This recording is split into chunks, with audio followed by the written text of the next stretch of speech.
2. Audio check, check, check, check, check, check. Audio check 1, 2. Test 1, 2. Audio check.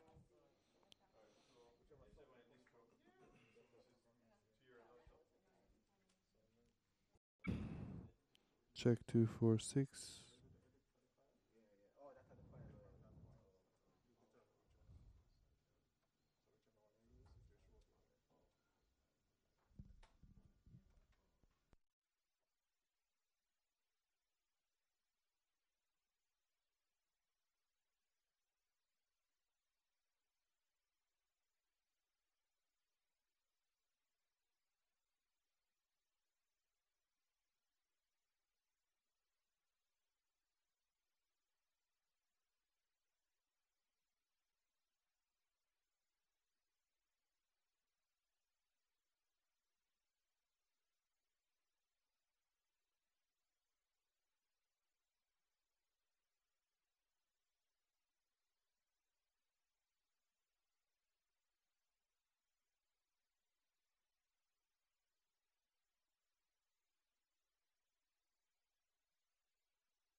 Check 1 2.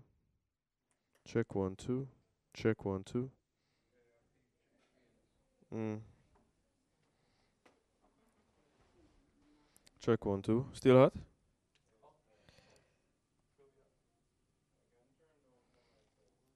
Check 1 2. Try that now. Try that. Eh? That's fine. Check 1 2. USB level. Check, check, check, check.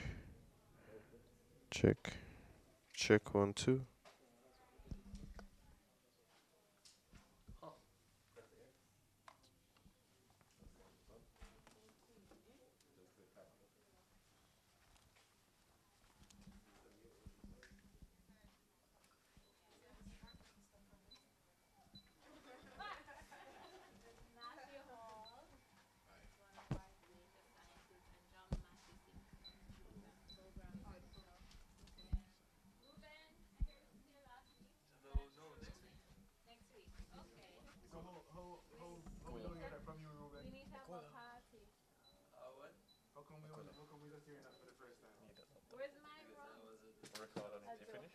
Have another one outside though.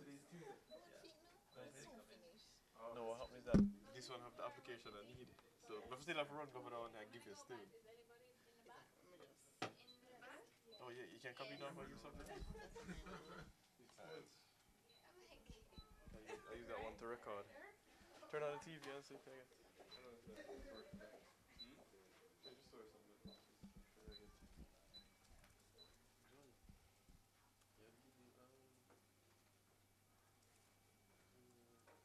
We don't need light.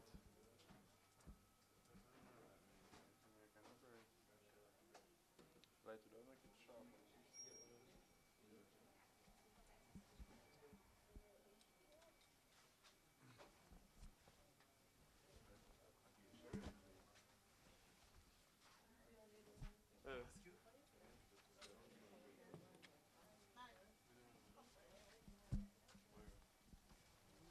You have it on your job guy.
Check.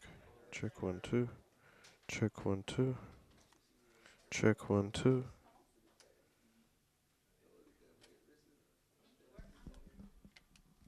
Check 1 2. Check. Check. Check. Check. Check. Check. Check. Check 1 2. Check 1 2. Check 1 2. Check 1 2. Check.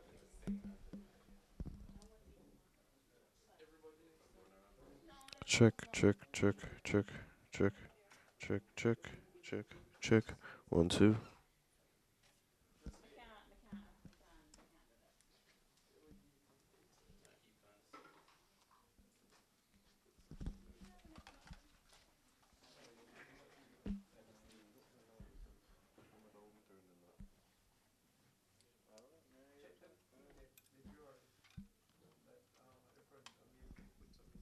Check 1 2. Check 1 2. Hey. Yes. 1 2. What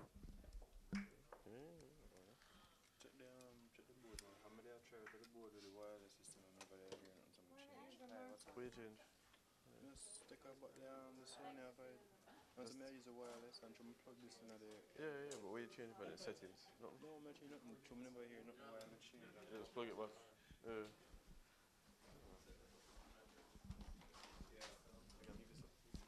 If I can? Sure. It's on?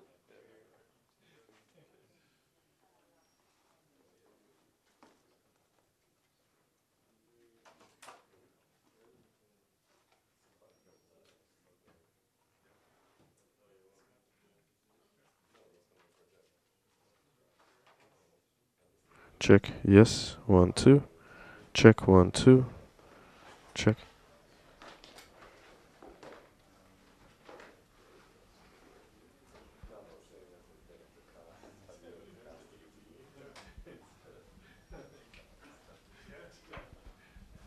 Come on, check this one.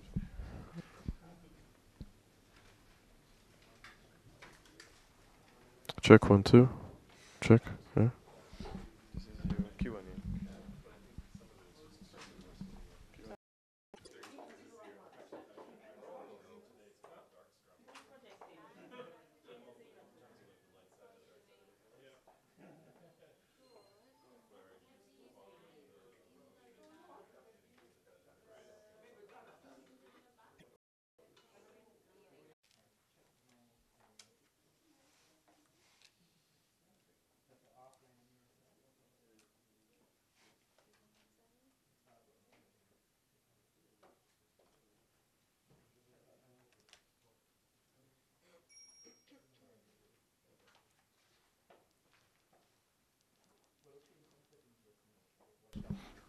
Check 1 2.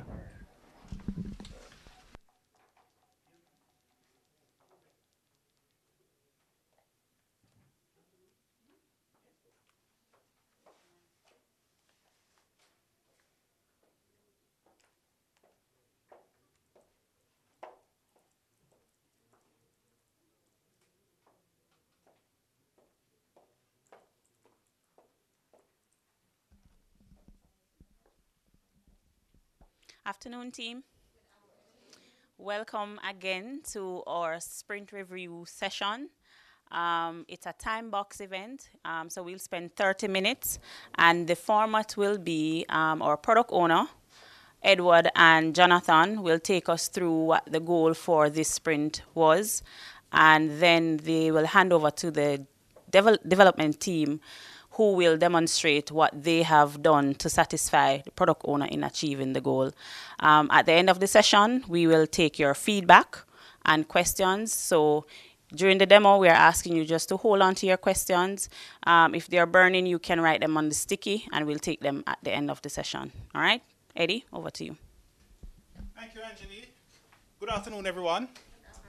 So before we get into the establishing or for me to communicate what our goals were, I need to set the tone.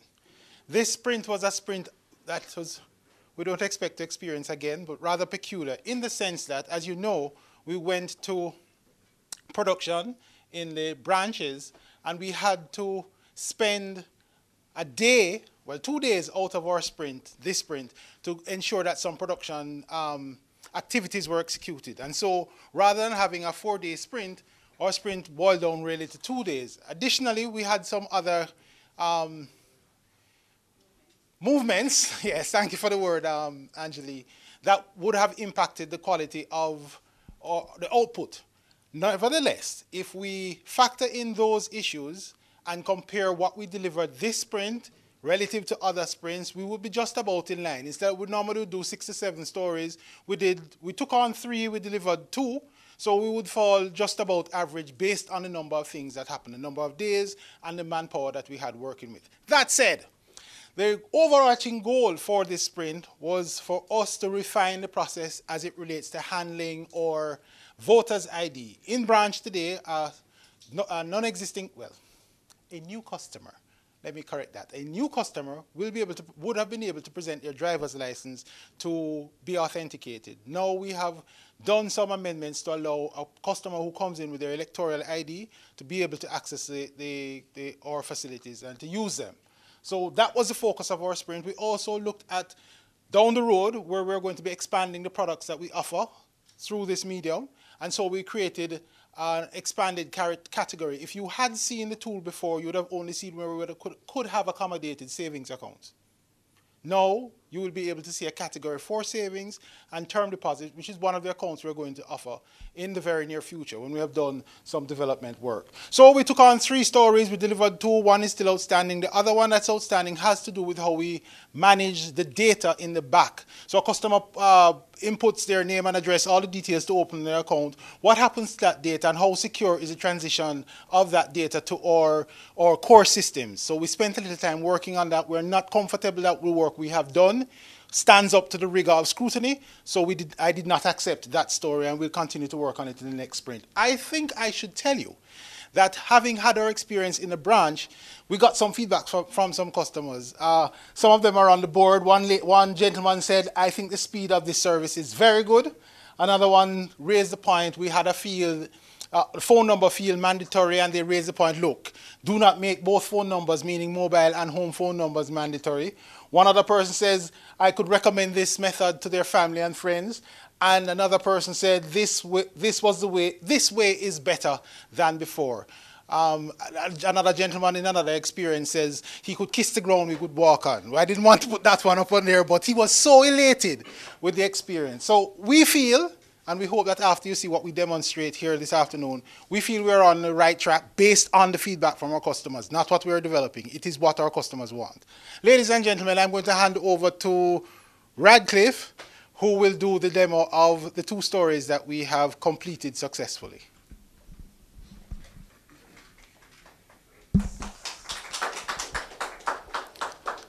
All right, welcome back to Demo Day. The first thing we're going to demonstrate is the redesign of the product selection page. Before, we just had listed out the different types of savings products, but going forwards, we realized we're going to need terms deposits and checkings accounts as well.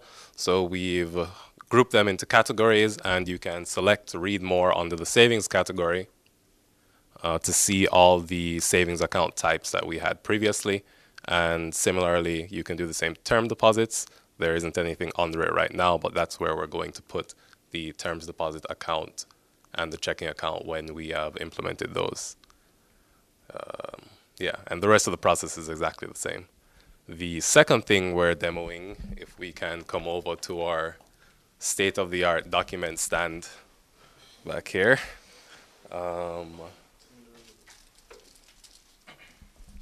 Is the process to allow voters' IDs to work as valid proof of identification, because last week in branch we had a lot of customers who came in with just their voters' ID. I'm gonna have to figure out how to put that back in the right place now. Customers who came in with no driver's license, just voters' ID, and I heard that they were pretty upset that the driver's license people got through the process in like 5 minutes, and they had to sit there and wait 2 hours to see a representative and input their information the old way. So next week, everyone who comes in with a voter's ID should also be able to go through the process in a matter of minutes. So the same process as before, you select the account type you're interested in, you select that you are not a current NCB customer, and then you are prompted to select something to count as your proof of identification, driver's license or voter's ID. We're going to select voter's ID and capture image.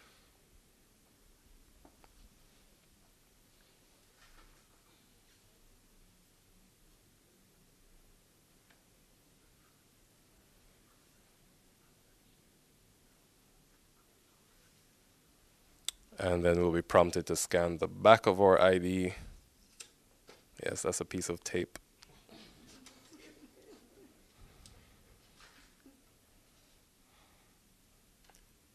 Scan.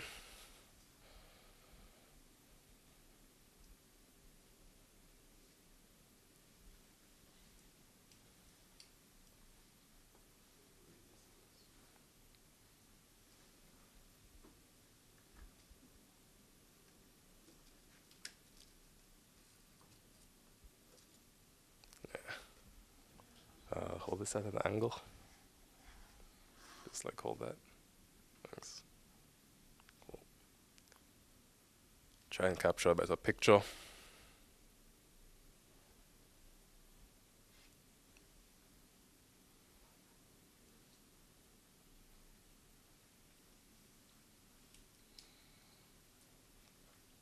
All right, and when that catches up, we'll ask Angie to take a selfie to verify her identity.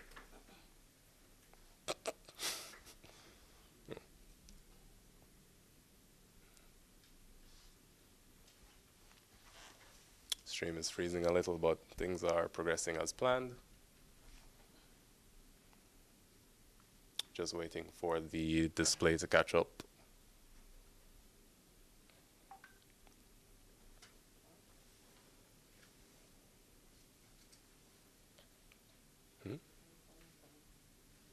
Oh, did it disconnect?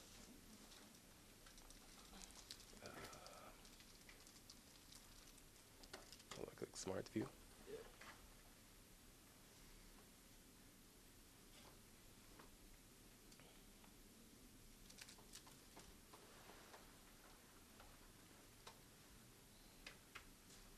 Great. So it accepted the voter's ID as your proof of ID, and it also pulled the address that's associated with it as your proof of address. There's a message stating that the address above is associated with your voter's ID. If you would like to use your driver's license as proof of address, please select to scan it below, and it says scan driver's license below proof of address. However, the voter's ID does not contain TRN information. So we've provided a manual input field where users can then enter their TRN, and at a later point, we'll verify whether or not the TRN matches the voter's ID given. 1, 2. Stop that. 2, 0, 9, 7. We can hit continue. And then we can go through the rest of the process as we usually would, where we input whatever information is missing and push the data off to ACOP, and then you go to a representative to do the face-to-face verification and finish the account opening process. I don't think we need to go through the whole thing again. So I'll hand back off to who? Jonathan for our final segment. All right, afternoon, everyone. You like what you just saw? Feedback is very valuable to us. It will obviously help us to develop and morph this solution into something much greater. So just use the sticky note that you have on your chair, as well as a pen or a Sharpie, and just tell us what you really liked and what you'd like to see. Product owner and process analyst will be more than happy to answer the questions that we may have. Do you have a question? Yeah.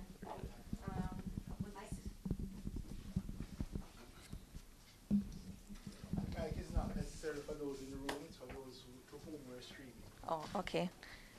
My question is, Would the system use the name that was entered to verify the TRN? When I put my name in from my voter's ID and the TRN number, would it use those to do the validation, or do I have to do something else? So you are a new customer. Mm-hmm. The flow that is presented is for a new customer. Right. So I entered. we'd have scanned we'd have scanned the EOJ ID and you'd enter your TRN. Because we have to satisfy the face-to-face, we still require a physical document. So that is where the match will happen. You Okay. present me with a physical document in the face-to-face interaction, and we match it. Yes, it's a good idea for us to be able to do the validations in the back, but right now it's not done. Okay. And also just to add, Eddie, that remember we have phase 2 of OCR coming, and that will include scanning of additional documents outside of driver's license and TRN. We'll be scanning your TRN card, we'll be scanning your passport, we'll be scanning other documents. Hey. Oh. Go ahead. My question was about, so you're saying that the voter ID doesn't have TRN information, so you would have to like take it later, right? Or manually, separately. The verification of and you said that you could use the address to verify on both sides. Now, I know that when I got my TRN, I used to live in Pembroke Hall, but I don't live in Pembroke Hall now. So my voter's ID could have a different address from my TRN. How would you resolve that? So the requirement is, I am allowed to accept the address that appears on your driver's license, unless you say to me that there is a discrepancy. I am in my right to accept what I see on the driver's license. So it is for the customer to alert us to those changes, because we are allowed to accept whatever is on your driver's license or your EOJ as a card, as your address, as proof of address. All right? Did I respond clearly? Yes. Yes. No. Hold on. There's a other one before you. We're allowed to take the driver's license. If I can't take, first choice is what I'm presented with. If there is a change, you have to bring me the proof. Mm-hmm. So remember, there's no manual check right now for that. When we get to that point where we're checking the TRN to make sure that they're one and the same, then we have to solve for that. Hi, I wasn't sure if I was seeing correct well, because I can't see very well from here.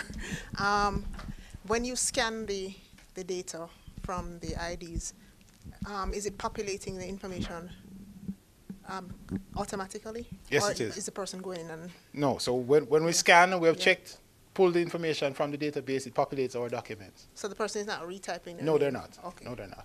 No, they're not. Any other questions? No, you'll be busy writing though. We really want to post it, so if you have them, we'll collect them. There are no other questions? Ladies and gentlemen, this session is time boxed for 30 minutes. Nonetheless, there's no rule that says we have to sit and look at each other for 30 minutes. Please note though, that the lab is always open and we're always willing to entertain questions, because we know that this is how we're going to get better. All right? Thank you so much, and enjoy the rest of your day. Any other feedback? For all record.